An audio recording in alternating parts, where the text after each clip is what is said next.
Zulfi Bhutto of Pakistan, His Life and Times by Stanley Wolpert. Chapter 6 Foreign Minister to the Field Marshal, 1963 to 1965. Bhutto's rhetoric thrilled every Pakistani who heard it, especially the men back home who knew they had lost the war but whose dream of victory was being kept alive by the words carried by wireless radio to Karachi, Pindi, and Lahore. The world must know that the 100 million people of Pakistan will never abandon their pledges and promises. Indians may abandon their pledges and promises.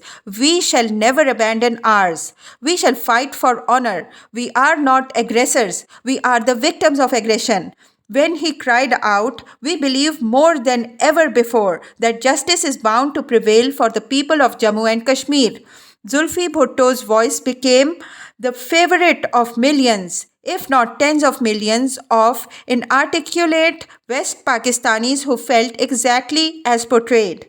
The whole world believes in the right of self-determination, Bhutto declaimed. Must it be denied to the people of Jammu and Kashmir merely because power must prevail over principles? Power shall never prevail over principles. The will and spirit of our people can never be destroyed. He then transmitted Ayub's message ordering Pakistan's armed forces to stop firing on 23rd September at 12:05. But a cessation of hostilities is not enough. The Security Council must now address itself to the heart of the problem, the future of Kashmir.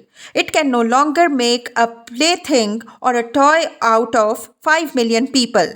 Zulfi then went much beyond the marching orders received from Ayub, for he was back in New York not as a lonely young man contemplating soaring giants scraping the sky. He himself was the giant now, addressing the world's mightiest council and being heard in all four corners of the earth. This is the last chance for the Security Council to put all its force, all its energy, and all its moral responsibility behind a fair and equitable and honorable solution of the Jammu and Kashmir dispute. He notified the world.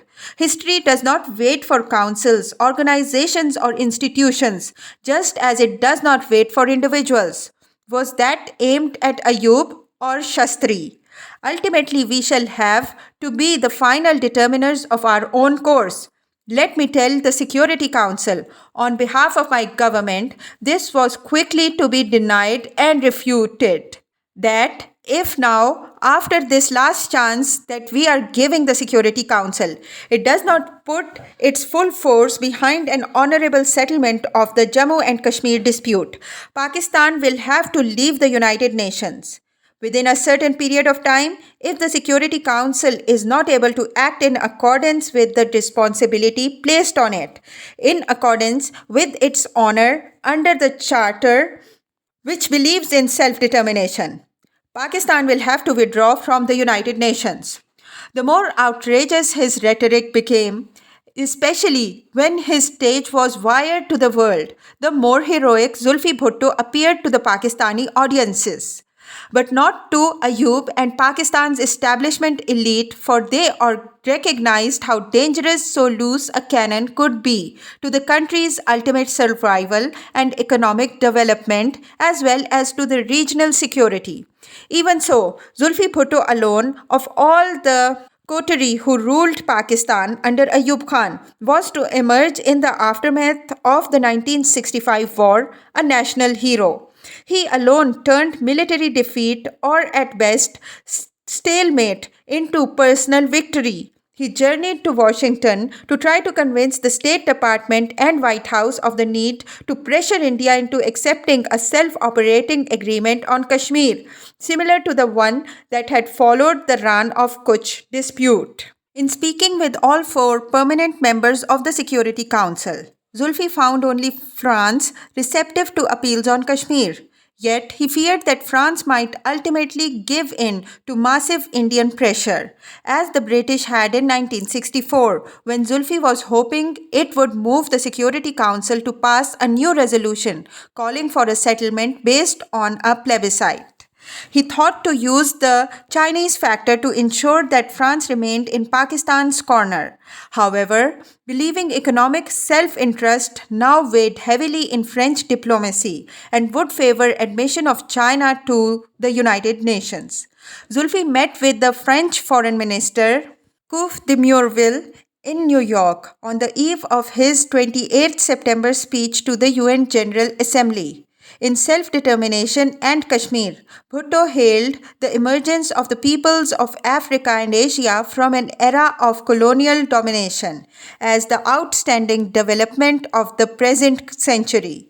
He bemoaned the lack of Chinese participation in the UN, insisting that without the People's Republic of China, assembly deliberations had a distinct air of unreality.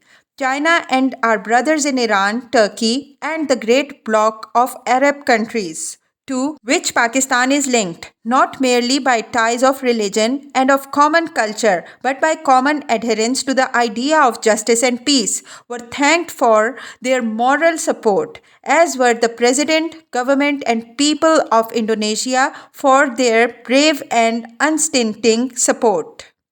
Zulfi noted that Indian leaders argued that self-determination was a disruptive principle and that a plebiscite in Kashmir would jeopardize the very survival of India as a democracy, as a secular state. Forcible annexation of Jammu and Kashmir by India is not a guarantee of Indian secularism, democracy, or territorial integrity. On the contrary, it keeps alive those very fears and suspicions which made it impossible for the Muslim minority to accept a united Indian state. The force of that argument appealed not only to Pakistan's populace but to liberal opinion the world over, for in defending the right of free choice for the people of Kashmir, Bhutto was only articulating Woodrow Wilson's 14th point of self-determination. He went on then to develop the legal position relative to earlier UN resolutions on Kashmir, dating back to 13th August 1948 and 5th January 1949, concluding that the Security Council remained bound to enforcement of the impartial plebiscite as the mode of determining the ultimate fate of Jammu and Kashmir state. What Pakistan wanted, Zulfi concluded, was peace and justice. Justice at times demand a change in the status quo, Kashmir being a prime example.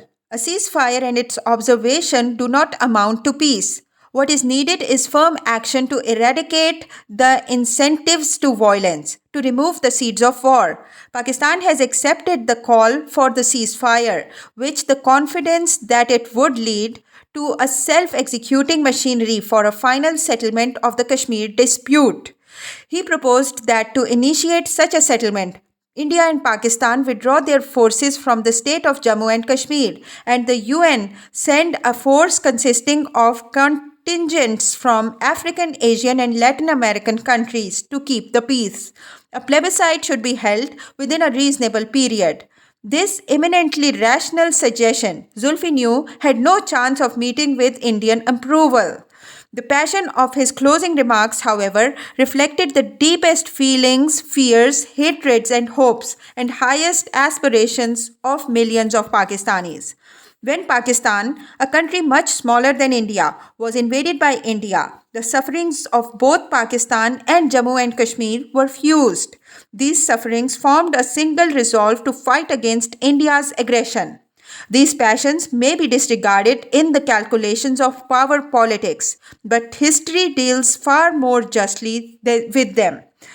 When we say that we are giving the United Nations a last chance to settle Jammu and Kashmir dispute, we are saying that we are determined not to let a righteous cause be abandoned. It is not the will of Allah that the victims of injustice and aggression should have no higher court of appeal. In his fervent outcry and prayer for justice for the people of Kashmir, Zulfi Bhutto fused not only the sufferings of Pakistan with those of Kashmir, but his own battered, defeated, and unappreciated feelings, dreams, ambitions, and desires with those of people of Pakistan. Like them, he felt small and oppressed, bullied by Ayub and India, coldly disregarded by the cruel calculations of heartless UN councils and great power politicians. Yet, history would vindicate them both, Bhutto and the people, for theirs was a righteous cause, and Allah would save them in His court of last judgment. Defeat, as from the ashes of death, Zulfi believed, Sufi mystic that he was. Reputations, like devout souls, could rise again, winning the final victory of righteous surrender, Islam, to Allah over satanic injustice. Feeling beleaguered at the UN, surrounded by hostile larger powers, most of whom were conspiring against him, against Pakistan, Zulfi looked to Allah for comfort and to his Islamic brothers, Arab, Persian, Indonesian, Malaysian, for support. He felt cheated and rejected by most of the great powers, finding a friend in France alone. He would meet in Paris with France's foreign minister, hoping to secure the modern arm and nuclear technology Pakistan would require to win the next war. In early October 1965, he met with Morocco's foreign minister M. Benhima at the UN, thanking him for his strong support in the debate. Benhima divulged that India was making frantic efforts to win North African diplomatic support by issuing very strong statements against South Africa and Rhodesia. Zulfi also warned his foreign secretary that he had been told that India was moving closer to Israel because the Arab states who had met in Casablanca in September firmly supported Pakistan's cause. India is seeking to enlist Jewish influence in the United States. Zulfi wired the ministry, and Israel is actively working on behalf of India and Washington. On 14th October, Zulfi met with Arthur Goldberg, US ambassador to the UN, who wanted to know about the talks in Paris as well as those in New York with Soviet Foreign Minister Andrei Gromyko. Bhutto offered very little about Paris and mentioned Gromyko's offer to host an Indo-Pakistan peace conference in Tashkent. Goldberg assured him that the United States would not be hostile to Pakistan's acceptance. Bhutto charged that Indian troops in Kashmir had launched an unbelievable campaign of genocide, which Goldberg said he would look into. Foreign Minister Bhutto kept busy that October. He met with Romania's foreign minister, who also said he was willing to help reach settlement favorable to Pakistan. He met repeatedly with Gromyko, India's major defender on the Security Council. Bhutto wanted the Secretary General to visit India again to press New Delhi for a diplomatic solution to Kashmir. But because India refuses to agree, Gromyko refused to act as Pakistan's spokesman. Bhutto met with France's ambassador Seydoux, with Britain's Lord Caradon, and with Dean Rusk of the United States, in talking to whom he always felt frustrated, much the way he had begun to feel whenever he met recently with Ayub. Because China had exploded its first atomic bomb in late 1964, Zulfi feared that the United States was ready to save India from any possible future Chinese move with its nuclear armed Seventh Fleet or by placing its much more devastating hydrogen bombs at her disposal. By now, he firmly believed that India would not have embarked on her bold adventure of invading Pakistan in early September had the United States not changed its policies, permitting India to turn her 6 mountain divisions which were formed and equipped by United States for the purpose of facing the Chinese, repositioning them against Pakistan in Kashmir. At the end of October, Zulfi addressed the Security Council on Kashmir one last time before flying home to report to Ayub and his cabinet. The council had been convened over strong opposition from India's Foreign Minister Swaran Singh to consider ceasefire violations by Indian troops. When Bhutto started to expatiate upon the extreme measures employed by India to wreak vengeance on the people of Jammu and Kashmir. The council president asked him not to dwell upon the internal situation in the state, triggering a heated debate inside that chamber. Swaran Singh walked out. Zulfi was permitted to finish his lengthy speech, and the peroration sent waves of pride and painful pleasure throughout Pakistan, where his words were heard time and again. We are fortified by the faith that, despite India's arrogance and obduracy, despite its flouting all canons of civilized conduct, despite the armed might which it deploys against Kashmir's helpless people, this long drawn out tragedy can end only in the victory of the people of Jammu and Kashmir and in the vindication of the honorable position which our country and our people have taken. And we tell you, we shall face complete extermination, we shall face destruction, we shall never dishonor our pledge.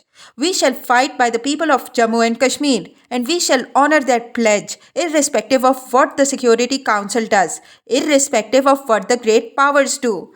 This is a part of our faith. It is ingrained and enshrined in our civilization. That is why we are able to face aggression from a country 6 times our size.